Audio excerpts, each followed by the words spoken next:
ನೋಡ್ರಿ ಒಂದೊಂದು ಸಲ ಮನೆಯೊಳಗೆ ಯಾವುದೇ ತರಕಾರಿ ಕಾಯಿಪಲ್ಯ ಇರೋದಿಲ್ಲ. ಹಾಗಾಗಿ ಅದು ಅವಸರೊಳಗೆ ನಮ್ಗೆ ಏನಾರ ಒಂದು ಪಲ್ಯ ಅಥವಾ ಸಾರು ಮಾಡಬೇಕಾಗಿರ್ತೈತಿ. ಆ ಥರ ಒಂದು ಅರ್ಜೆಂಟ್ ಟೈಮ್ ಒಳಗೆ ನೀವು ಈ ಥರ ಒಂದು ಆಲೂಗಡ್ಡೆ ಅಥವಾ ಬಟಾಟಿ, ನಮ್ಮ ಉತ್ತರ ಕರ್ನಾಟಕದಾಗ ನಾವು ಬಟಾಟಿ ಅಂತ ಕರಿತೀವಿ, ಈ ಥರ ಬಟಾಟಿ ಸಾರು ಒಮ್ಮೆ ಮಾಡಿ ನೋಡ್ರಿ, ನಿಮಗೆ ಭಾಳ ಇಷ್ಟ ಆಕತಿ.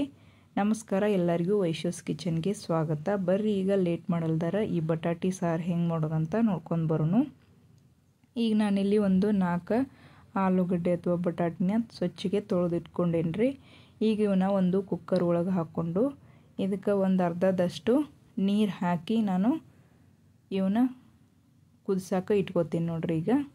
ಈಗ ಒಂದು ಅರ್ಧದಷ್ಟು ನೀರು ಹಾಕೀನಿ ಇದಕ್ಕೆ. ಆಮ್ಯಾಗ ಕುಕ್ಕರ್ ಲಿಡ್ನ ಕ್ಲೋಸ್ ಮಾಡಿಕೊಂಡು ನಾವು ಇವನ್ನ ಬೇಯಕ್ಕೆ ಇಟ್ಬಿಡೋಣ. ಒಂದು 4 ರಿಂದ 5 ವಿಸಿಲ ಹಾಕೊಂಡು ತೊಗೊಂಡು ಬರಬೇಕು. ನಿಮಗಿಲ್ಲಿ ಬೇಕಂತಂದ್ರೆ ನೀವು ತೊಗರಿ ಬೇಳೆನೂ ಯೂಸ್ ಮಾಡ್ಬೋದು.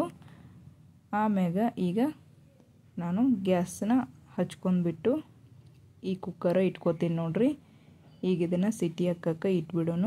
ಇದು ಸಿಟಿ ಹಾಕಿ ಒಂದು 4 ರಿಂದ 5 ವಿಸಿಲ್ ಆಗುತ್ತಾನೆ ನಾವು ಇದಕ್ಕೆ ಬೇಕಾಗಿರುವಂಥ ತರಕಾರಿನ ಕಟ್ ಮಾಡ್ಕೊಂಡು ಬರೋಣ ಬರ್ರಿ. ಈಗ ನೋಡ್ರಿ ನಾನಿಲ್ಲಿ ಒಂದು 2 ಉಳ್ಳಾಗಡ್ಡಿನ ಮ್ಯಾಗಿನ ಸೊಪ್ಪು ಎಲ್ಲ ತೆಗೆದುಬಿಟ್ಟು ಸ್ವಚ್ಛಗೆ ಅವನ್ನ ತೊಳ್ಕೊಂಡ್ಬಿಟ್ಟು ತೊಗೊಂಡು ಬಂದೀನಿ. ಈಗ ಇವನ್ನ ಕಟ್ ಮಾಡಿಕೊಂಡು ತೊಗೊಂಡೀನಿ.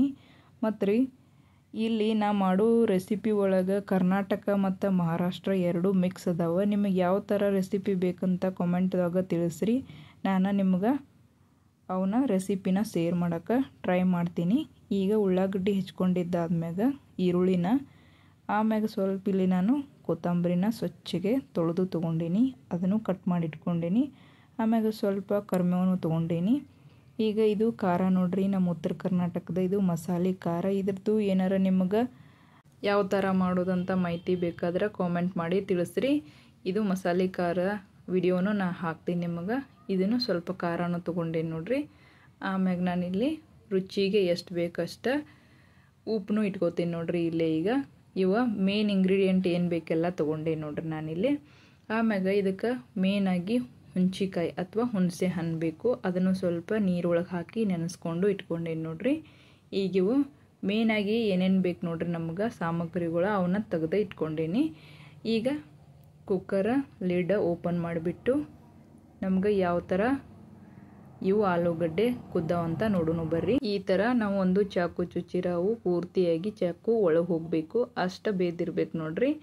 ಈಗ ಇದ್ರ ಮ್ಯಾಗಿಂದು ಎಲ್ಲ ಸಿಪ್ಪಿ ತೆಗೆದು ತೊಗೊಂಡು ಬಂದೇನು ನೋಡ್ರಿ. ಈಗ ಸ್ವಲ್ಪ ಸುಡ್ತಿರ್ತಾವೆ, ಹಾಗಾಗಿ ಚಾಕುದ್ಲೇನ ಸ್ವಲ್ಪ ಇವನ್ನ ಜಾಸ್ತಿ ಬೇಡ ಸ್ವಲ್ಪ ಮ್ಯಾಶ್ ಮಾಡಿ ಇಟ್ಕೋರಿ. ಮೊದಲು ತೆಗ್ದಾಗ ಭಾಳ ಸುಡ್ತಿರ್ತಾವೆ, ಹಾಗಾಗಿ ನಾವು ಚಾಕುನ ಯೂಸ್ ಮಾಡಿಕೊಂಡು ಈ ಥರ ಮ್ಯಾಶ್ ಮಾಡ್ಕೋದು ಬೆಟ್ರ. ಈ ಥರ ಮ್ಯಾಗಿಂದೆಲ್ಲ ಸಿಪ್ಪಿನ ನಾವು ತಣ್ಣೀರೊಳಗಾದ್ರೂ ತೆಗೆದು ಈ ಥರ ಮ್ಯಾಶ್ ಮಾಡಿಕೊಂಡು ತೊಗೋಬೇಕು. ಪ್ಲೀಸ್ ಇನ್ನೂ ಯಾರೆಲ್ಲ ನಮ್ಮ ಚಾನಲ್ಗೆ ಸಬ್ಸ್ಕ್ರೈಬ್ ಮಾಡ್ಕೊಂಡಿಲ್ಲ ನೋಡ್ರಿ, ಸಬ್ಸ್ಕ್ರೈಬ್ ಮಾಡ್ಕೋರಿ, ಬೆಲ್ ಐಕಾನು ಪ್ರೆಸ್ ಮಾಡಿರಿ. ಪ್ಲೀಸ್ ಸಪೋರ್ಟ್ ಮಾಡಿರಿ, ಹೆಚ್ಚು ಎಲ್ಲರಿಗೆ ಶೇರ್ ಮಾಡಿರಿ. ಆಮ್ಯಾಗ ವಿಡಿಯೋ ಇಷ್ಟ ಆಗಿತ್ತು ಅಂತಂದ್ರೆ ಒಂದು ಲೈಕ್ ಮಾಡೋದನ್ನು ಮರ್ಯಾಕೆ ಹೋಗಬೇಡ್ರಿ. ಈ ಥರ ನೋಡ್ರಿ ಇದನ್ನು ಪೂರ್ತಿ ಈ ಥರ ಮ್ಯಾಶ್ ಮಾಡ್ಕೊಂಡು ಇಟ್ಕೊಂಡು ಈಗ ಒಲೆ ಮ್ಯಾಗ ಒಂದು ಕಡಾಯಿ ಇಟ್ಕೊಂಡೀನಿ. ಅದಕ್ಕೆ ಸ್ವಲ್ಪ ಎಣ್ಣೆ ಹಾಕೋತೇನೆ ನೋಡ್ರಿ.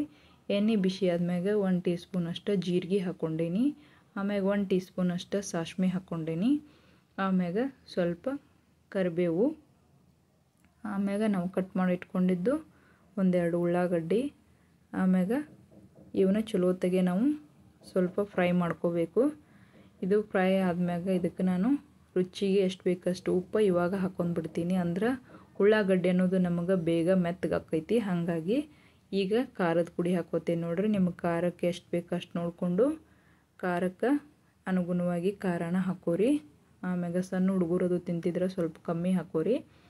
ಆಮ್ಯಾಗ ನಾವು ಮ್ಯಾಶ್ ಮಾಡಿ ಇಟ್ಕೊಂಡಿದ್ದೀವಿ ನೋಡ್ರಿ ಆಲೂಗಡ್ಡೆನ, ಅದನ್ನು ಹಾಕ್ಕೊಂಡು ಇದನ್ನು ಚಲೋ ಹೊತ್ತಿಗೆ ಮಿಕ್ಸ್ ಮಾಡ್ಕೋರಿ. ಈಗ ನಾವೇನು ಹುಂಚಿನಕಾಯಿ ತೊಗೊಂಡು ಇಟ್ಕೊಂಡಿದ್ದೀವಿ ನೋಡ್ರಿ, ಹುಂಚಿಕಾಯಿ ಅದನ್ನು ಸ್ವಲ್ಪ ಹೆಚ್ಚಿಕ್ಬಿಟ್ಟು ರಸ ಅಷ್ಟು ಹಾಕ್ಕೊಂಡು ಆಮ್ಯಾಗ ಸ್ವಲ್ಪ ಇದಕ್ಕೆ ಬೆಲ್ಲ ಹಾಕೋರಿ. ಬೆಲ್ಲ ಅಥವಾ ಸಕ್ಕರೆ ಎರಡೂ ನಡಿತೈತಿ, ಆದರೆ ನಾವು ಹುಂಚಿನಕಾಯಿ ಹಾಕ್ಕೊಂಡಿದ್ರಿಂದ ಸ್ವಲ್ಪ ನಾವು ಬೆಲ್ಲನ ಹಾಕ್ಕೋಬೇಕು. ಈಗ ನಿಮಗೆ ಎಷ್ಟು ಬೇಕಷ್ಟು ನೋಡಿ ನೀರು ಹಾಕೋರಿ. ಆಮ್ಯಾಗ ಕಟ್ ಮಾಡ್ಕೊಂಡಿದ್ದ ಸ್ವಲ್ಪ ಕೊತ್ತಂಬರಿನ ಹಾಕ್ಕೊಂಡು ಚಲೋ ತೆಗಿ ಇದನ್ನು ಮಿಕ್ಸ್ ಮಾಡಿ ಒಂದು 4 ರಿಂದ 5 ನಿಮಿಷ ಇದನ್ನು ಕುದಿಸ್ಬೇಕು ನೀವು. ಎಷ್ಟು ಕುದಿತೈತಿಲ್ಲ ಅದು ಕೊತ್ತಂಬರಿ ಫ್ಲೇವರ್ ಎಲ್ಲ ಬಿಟ್ಕೊಂಡು ನಮಗೆ ಮಸ್ತ್ ಸಾರು ಅನ್ನೋದು ರೆಡಿ ಆಕೈತೆ ನೋಡ್ರಿ. ಆಲೂಗಡ್ಡೆ ಸಾರು ಎಷ್ಟು ಈಜಿ ಐತೆ ಅಂತ ನೋಡಿದ್ರಲ್ಲ, ನೀವು ಒಂದ್ಸಲ ಮನೆ ಒಳಗೆ ಟ್ರೈ ಮಾಡಿರಿ. ಮತ್ತು ಶೇರ್ ಮಾಡೋದು, ಕಾಮೆಂಟ್ ಮಾಡೋದು ಮತ್ತು ಸಬ್ಸ್ಕ್ರೈಬ್ ಮಾಡೋದು ಮರಿಬೇಡ್ರಿ ಪ್ಲೀಸ್. ಇದೇ ಥರ ಇನ್ನೊಂದು ಸಿಂಪಲ್ ರೆಸಿಪಿ ಒಂದಿಗೆ ಮತ್ತೆ ಬರ್ತೀನಿ ರೀ. ಎಲ್ಲರಿಗೂ ನಮಸ್ಕಾರ.